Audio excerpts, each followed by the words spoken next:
गोजोनथाव खौरां। क'क्राझार सहरनि साखाथियाव थानाय तितागुरि मानास पाब्लिक स्कुला लानानै फैदों गोजोनथाव खौरां।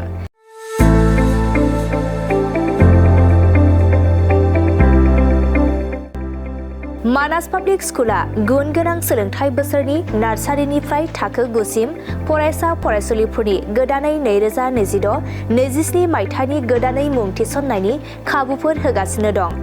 गुन गोनां सोलोंथाइ होनायजों लोगोसे तितागुरि मानास पाब्लिक स्कुलाव बेसिक कम्पिउटार इडुकेसन, इंलिश स्पीकिं एनवायरनमेन्ट आरो मोजां सोलोंथाइ गोनां फोरोंगिरिफोर दं। फरायसा फरायसुलिफोरनि थाखाय सोलोंथाइ लानायजों गोबां मोजां खाबुफोर दं, जेरै यगानि खाबु आरो हिन्जावसा आरो हौवासाफोरनि थानायनि थाखाय सेपारेट हस्टेलनिबो खाबुफोर दं।